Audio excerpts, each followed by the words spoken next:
Hey, good afternoon. It's a beautiful day here in Georgia. We're here at Miss Shadika White's house. We're here to do a repairability attempt on these shingles. I'm going to show you guys the tools I'll be using today. Is an all-in-one roof snake, a precision nail puller for those hard to get nails, a hammer, and also roofing nails. So what I'm going to do is use the flat end of this roof snake as it's designed to break the seals. As you can see here for the adjuster watching, we've got that wind damaged shingle there. So what I'm going to do is just carefully break the seals on the ones directly above to find out which tab this is a part of. So this is a middle tab, so it goes 1, 2, 3. So what I'm going to do is just loosen up all of the shingles that I know are going to have to be lifted for nails to get pulled out. That way we kind of got a nice clean area to work with. Don't want to be too rough. Notice I'm being as careful as I can.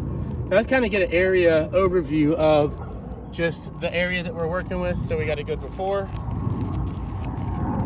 Yep. Just kind of back and forth. Yep. Perfect. All right. So the first one we're going to be pulling a nail out of today is going to be this one right here. All right, and what we want to do is just be as careful as we can. Just lift the shingle up just enough to be able to expose that nail head. Grab it with our precision nail puller. So you guys got a before. Here's a during. And let's just get this nail out of the way.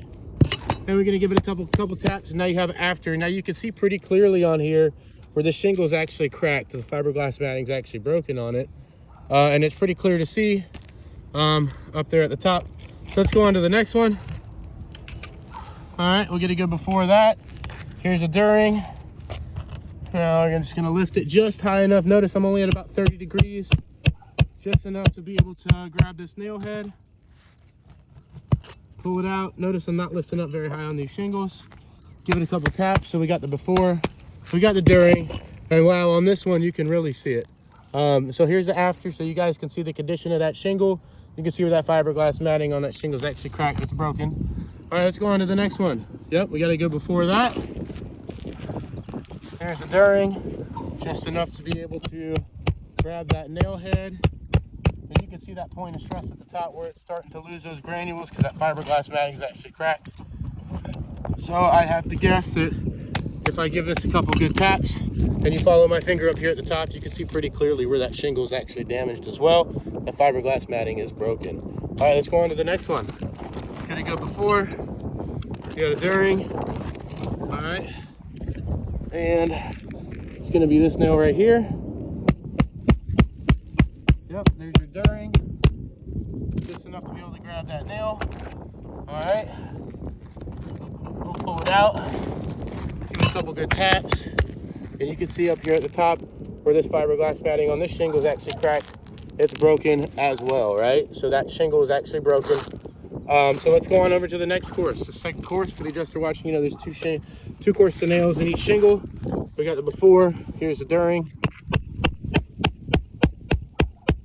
Yep, and you can see up there at the top where those granules are accumulating at the point of stress. And we give it a couple taps just to knock off the loose ones. You can see where that fiberglass matting is actually cracked. It's broken as well. All right, as we go on to the next one, let's get a good before. Yep. Here's a during.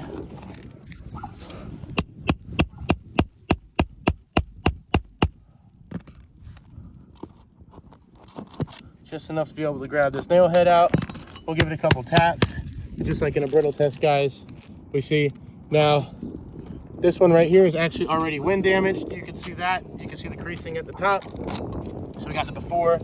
I don't know if that one can be any more damaged. But this one's got two nails in it.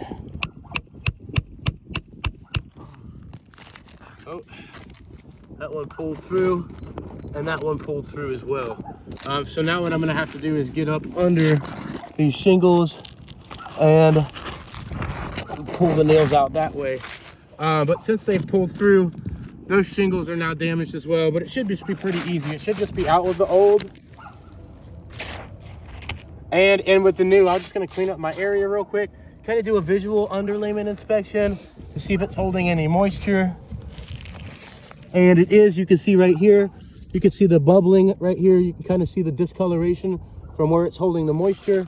That really needs to be accounted for as well, as that's wind-driven rain that's having that felt underlayment hold the moisture. It needs to be replaced as well. If it's not, things like mold and mildew can occur, and it's an improper repair. All right, so the scope just says something crazy like 73 shingles. So we're just gonna go ahead and just do one today. So we're just going to push this up in there, make sure it fits, make sure the reveal is correct, right? And we're gonna hammer it in. Now in this hammering in of the nail section, on the installing of the nails, we're gonna be using this roof snake to minimize the lifting of the shingles.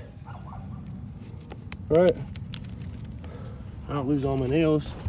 All right, and everywhere I pull the nail out, I'm gonna be putting a nail back in. Wow. Sometimes the angle of the roof really messes with the roof snake. Let's get that reveal correct again. Make sure it fits. And let's try this one more again.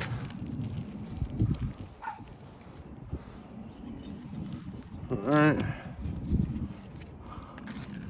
Just lift it just slightly, just enough to be able to work under.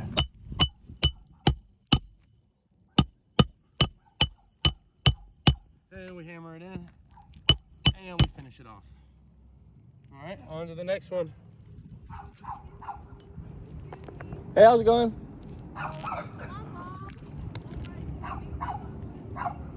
Okay. What's that? Okay, sorry. Huh? Passerby. We're just gonna nail this one in. All right, and we're gonna finish it off. All right. And now the next one. I'm gonna start the nail. And I notice I'm being really careful. Most repair guys aren't this careful. Not lifting the shingle up past about 30 degrees. Everywhere I pull the nail out, I'm putting a nail back in. All right. Well, let's go ahead. And that one went in at a weird angle. Let's try that again.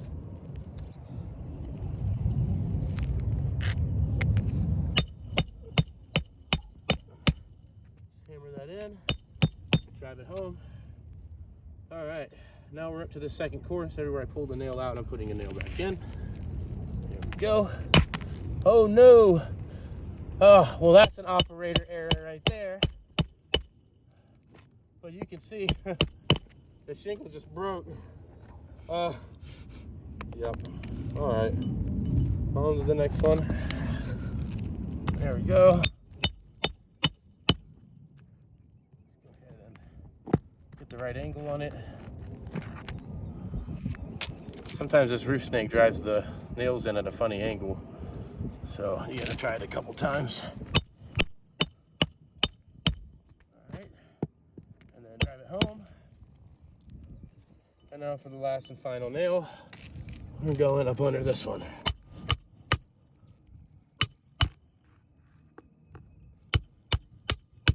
And we want to drive that home, make sure the nail head's flush, which it is. So for the adjuster watching, you can see we did do a spot repair. The one damaged shingle traded for, this one was already damaged. Remember, 1, 2, 3, 4, 5, 6 damaged shingles. Doesn't seem like a fair trade-off. If I was doing this repair for a homeowner and I ran into this issue, I would literally have to keep going down to the ground to my bundle of shingles and just get another shingle to replace, another shingle to replace, so on and so forth, as the surrounding shingles and the lifting, the digging out the nails, they're all affected. Not to mention the underlayment is holding moisture. It really needs to be accounted for as well, as that's wind-driven rain. So for the adjuster watching on the contractor end, we can't put our name on a repair like this. It's not warranted. We would ask the insurance would not either. Thank you.